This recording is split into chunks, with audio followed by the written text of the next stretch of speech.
Hello movie lovers, कैसे हैं आप सब। आज हम बात करने वाले एक ऐसी कहानी की जहां दुनिया भर में एक अजीबोगरीब वायरस ने पैर पसार लिए हैं जो इंसानों को जानवर बना रहा है। तब क्या होगा दुनिया का? क्या होगा जब इंसान जानवर बन जाएंगे? क्या है एमिल के गले में मिले पक्षी के पंख का कारण? कौन है नीना, इंसान या क्रिएचर?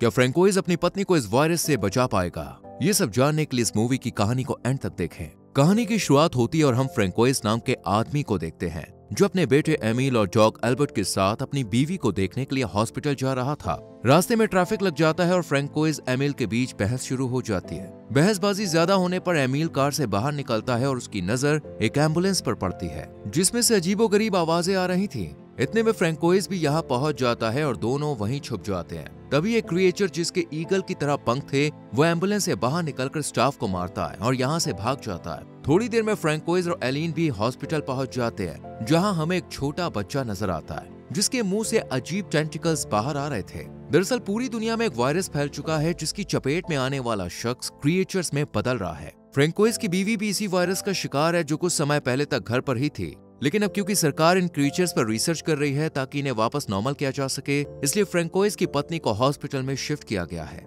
फ्रैंकोइज और एमिल डॉक्टर से मिलते हैं जहां उन्हें बताया जाता है कि लाना की हालत में अब सुधार है और अब उसे शहर के ही दूसरे हॉस्पिटल में शिफ्ट किया जा रहा है। इसके बाद फ्रैंकोइज और एमिल दोनों लाना से मिलने जाते हैं जहाँ हम देखते हैं कि उसके चेहरे पर बाल उग रहे हैं और वो बिल्कुल किसी जानवर की तरह ही नजर आ रही है। कुछ समय गुजरता है और फ्रैंकोइज दूसरे शहर में एक घर खरीदता है जो असल में लाना के नए हॉस्पिटल से नजदीक था। यहाँ फ्रैंकोइज काम लगाता है और एमिल स्कूल ज्वाइन करता है। स्कूल में पहले दिन ही नीना नाम की लड़की एमिल से सवाल पर सवाल करती है, जैसे वो कहाँ रहता है, उसका नाम क्या है, उसके चेहरे पर यह निशान कैसे लगा, वगैरह वगैरह। तभी क्लास में बाकी स्टूडेंट्स नीना के बेवकूफियों भरे सवाल पर हंसते हैं और नीना बताती है कि उसे ADHD है, यानी उसे सही और गलत में फर्क समझ में नहीं आता। इस पर एमिल मुस्कुराता है क्योंकि उसे कहीं न कहीं नीना की बेवकूफियां पसंद आ गई थी। स्कूल खत्म होते ही एमिल रेस्टोरेंट पहुंचता है जहां उसके फादर काम करने लगे थे। रात होती एक भयानक तूफान पूरे शहर को घेर लेता है और सुबह हम देखते हैं चारों तरफ के पेड़ पौधे सामान बिखरा हुआ है। एमिल और फ्रैंकोइज घर के बाहर बिखरा सामान सही कर ही रहे थे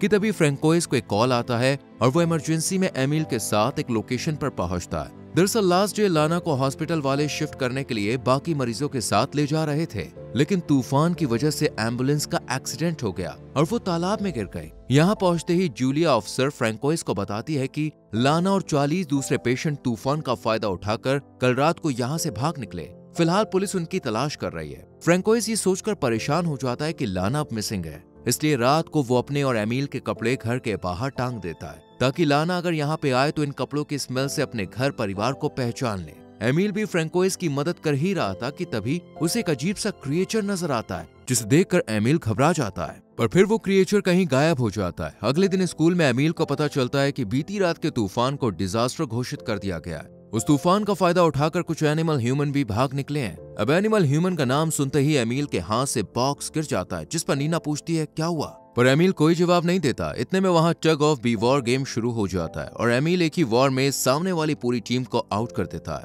यानी उसके पास अब काफी पावर्स आ चुकी थी। लेकिन ये बात एमिल को काफी परेशान करती है, इसलिए वो फौरन से घर आ जाता है, अपने कपड़े उतारता है और काफी परेशान हो जाता है क्योंकि उसकी रीढ़ की हड्डी अजीब तरह से बाहर आ रही थी, यानी अब वो इस वायरस का शिकार होने वाला था। दूसरी तरफ सुपरमार्केट में फ्रैंकोइज की मुलाकात जूलिया से होती है। दोनों बात कर ही रहे थे कि तभी मॉल में एक क्रिएचर घुस आता है जिसे देखकर पुलिस उसके पीछे पड़ जाती है। वहीं फ्रैंकोइज भी इसके पीछे जाता है ये सोचकर कि शायद ये लाना होगी, लेकिन वो तो ऑक्टोपस जैसा कोई और ही क्रिएचर था जिसे पुलिस जल्द ही पकड़ लेती है। वहीं फ्रैंकोइज को टेबल के नीचे बर्ड जैसा एक और ह्यूमन क्रिएचर नजर आता है, लेकिन वो पुलिस को इसके बारे में नहीं बताता, पर थोड़ी देर में पुलिस इसे भी पकड़ लेती है। दूसरी तरफ रात होते ही एमिल दोस्तों के बुलाने पर स्कूल पार्टी में पहुंच जाता है जहां एक लड़की लास्ट नाइट दिखे क्रिएचर के बारे में बताती है। यह नीना एमिल को खाना ऑफर करती है जिसे बड़े अजीब ढंग से वो नीना के हाथ से चाट लेता है। ये सब नीना को जितना अजीब लगा था उतना ही एमिल के लिए भी अलग था। वहीं उसके दोस्त भी उसका मजाक बना रहे थे, इसलिए एमिल जंगल की तरफ निकल जाता है और उसकी आंख सीधा सुबह खुलती है जहाँ वो जंगल में ही पड़ा हुआ था। एमिल फौरन घर पहुंचता है और उसे महसूस होता है कि गले में कुछ फंसा हुआ है। एमिल बाथरूम में जाता है और गले में हाथ डालकर कोई चीज बाहर निकालता है जो असल में एक पक्षी का छोटा सा पंख था। एमिल के मुंह पर खून भी लगा हुआ था, यानी अब वो भी एक क्रिएचर में बदल रहा था। अब फ्रैंकोइस के कहने पर एमिल उसके साथ लाना को ढूंढने के लिए जंगल में जाता है, लेकिन दिन भर ढूंढने पर भी लाना का कोई सुराग नहीं मिलता। इसलिए ये दोनों जंगल में ही अपनी कार के अंदर सो जाते हैं। देर रात को एल्बर्ट यानी फ्रैंकोइस का डॉग जो इनके साथ आया था वो जंगल के अंदर चला जाता है। एमिल भी उसके पीछे जाता है और वहां दो अजीब अजीब से क्रिएचर नजर आते हैं। इनमें से एक वही गरुड़ के पंख वाला क्रिएचर है जिसे हमने कहानी की शुरुआत में देखा था। ये क्रिएचर एमिल को देखते ही उसके ऊपर हमला कर देता है, लेकिन इतने में ही यहाँ पर फ्रैंकोइस पहुंच जाता है। पर वहीं इस क्रिएचर ने भी एमिल को मारा नहीं, क्योंकि वो शायद समझ गया था कि एमिल भी उसी की तरह एक नॉर्मल क्रिएचर में बदल रहा है। खैर फ्रैंकोइस एमिल को लेकर हॉस्पिटल पहुंचता है, लेकिन एमिल नहीं जाना चाहता था। लेकिन रास्ते में जूलिया मिलती है, जिसके कहने पर एमिल को हॉस्पिटल जाना पड़ता है। यहाँ पर हमें पता चलता है कि इस वायरस और भागे हुए क्रीचर्स को पकड़ने के लिए आर्मी को बुलाया गया है। अब धीरे धीरे समय गुजरने लगता है और एमिल के शरीर में लगातार बदलाव आने लगते हैं,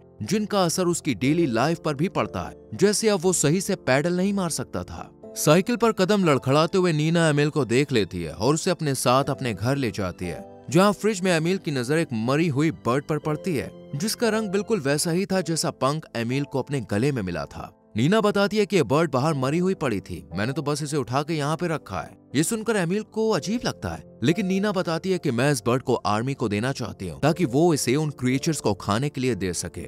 अब इस छोटी सी डेट के बाद एमिल भी निकल जाता है और सीधा तालाब में छलांग लगाता है। कुछ मछलियों को निकालकर एमिल उन्हें खाने लगता है और फिर कुछ मछलियों को लेकर जंगल में जाता है, जहां वही पंखों वाला क्रिएचर लुढ़कता हुआ एमिल की तरफ आता है। लेकिन इससे पहले कि ये एमिल पर हमला करता, वो उसके सामने कुछ मछलियां रख के कहता है, मेरा नाम एमिल है। सामने से ये क्रिएचर बताता है कि उसका नाम फिक्स है। इसके बाद एमिल फिक्स से उसकी पास्ट लाइफ के बारे में पूछता है, लेकिन फिक्स को कुछ भी याद नहीं था। इतने में यहाँ पर एक छोटा क्रिएचर जो असल में एक बच्ची थी वो भी आ जाती है, जिसे देखकर एमिल पूछता है कि क्या ये तुम्हारी बेटी है? फिक्स कहता है नहीं, वो बस मेरा पीछा कर रही है, क्योंकि अभी तक उसे उसका घर नहीं मिला है। एमिल को पता चलता है कि फिक्स पक्षियों की तरह उड़ नहीं सकता, इसलिए उसके पास घर भी नहीं है। एमिल फिक्स का घर बनाने में उसकी हेल्प करता है और तालाब से सभी लकड़ियों को हटा देता है, और इस मदद के साथ ही फिक्स और एमिल की दोस्ती हो जाती है। दूसरी तरफ हम फ्रैंकोइस को देखते हैं, जिस रेस्टोरेंट के बैकयार्ड में एक क्रिएचर नजर आता है। फ्रैंकोइस इसे लाना समझकर यहाँ चला आता है, पर यह क्रिएचर तो कोई और ही था, जो सीधा फ्रैंकोइस पर हमला बोल देता है। तभी यहाँ रेस्टोरेंट की ओनर पहुंच जाती है और इस क्रिएचर को शांत कर बताती है कि वो उसकी बहन है,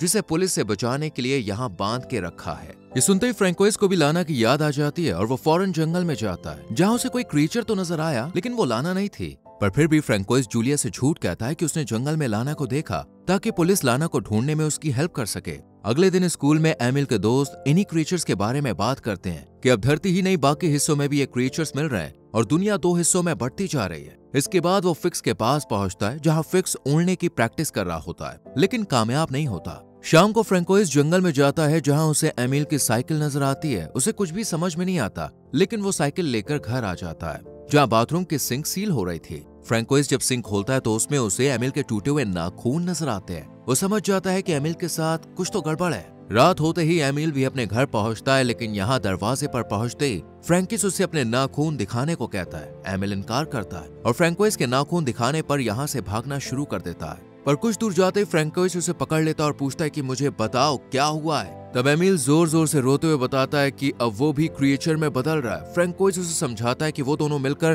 कोई ना कोई रास्ता जरूर निकाल लेंगे, लेकिन फिलहाल पुलिस से बचने के लिए एमिल को अपने नाखून और बाल काट के रहना होगा। एमिल भी मान जाता है और रात होते ही वो एक बार फिर से जंगल में तालाब के पास पहुंचता है। यहाँ आते ही एमिल सबसे पहले नीना को फोन करता है और भेड़िए की तरह चिल्लाने लगता है, लेकिन नीना कुछ भी सुन नहीं पाती। पर हाँ, नीना भी दूसरी तरफ भेड़िए की तरह चिल्ला रही थी और ये आवाज एमिल तक पहुंच जाती है, यानी नीना के साथ भी कुछ तो गड़बड़ है। अगले दिन एमिल फिक्स से मिलने पहुंचता है, लेकिन आज फिक्स कुछ भी नहीं बोल पा रहा था। वो अब उड़ने भी लगा था, यानी अब फिक्स पूरी तरह से क्रिएचर में बदल चुका था। इसी रात फ्रैंकोइस की नजर एमिल के नाखूनों पर पड़ती है और वो कहता है कि नाखूनों को काट दो, लेकिन एमिल नाखून काटने के लिए तैयार नहीं होता और जब फ्रैंकोइस जबरदस्ती करता है तो फ्रैंकोइस के हाथ पर काट लेता है, पर कुछ देर बाद रुक जाता है, मानो उसे गिल्ट फील हुआ हो। इसके बाद एमिल नीना के पास पहुंचता है, जो इसे अपने फार्म हाउस पर लेकर जाती है। यहाँ दोनों बातें करते हुए इंटीमेट होते हैं। इसके बाद एमिल वापस आता है कि तभी उसका दोस्त विक्टर उससे मिलने के लिए आता है। विक्टर को असल में पता चल चुका था कि एमिल भी एक क्रिएचर में बदल रहा है, इसलिए वो हाई फ्रीक्वेंसी वाली आवाज एक छोटे से डिवाइस से रिलीज करता है, जिसे सुनकर एमिल को तकलीफ होती है और वो विक्टर पर हमला कर देता है।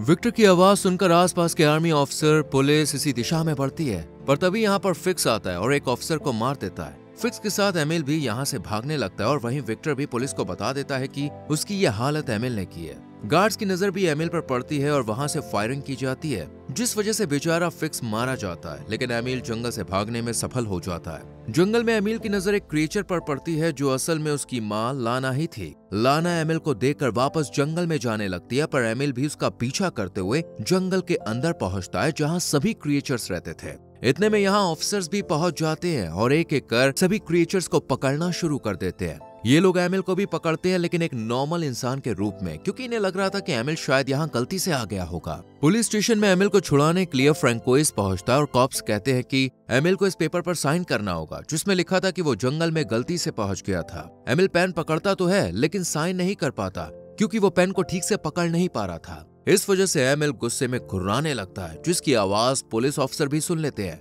पर अपने बेटे को बचाने के लिए फ्रैंकोइस ऑफिसर को मारकर एमिल के साथ यहाँ से भाग निकलता है। रास्ते में एमिल कहता है कि उसे घर नहीं जाना, बल्कि वो जंगल में रहना चाहता है लाना के साथ, क्योंकि वो भी वही है।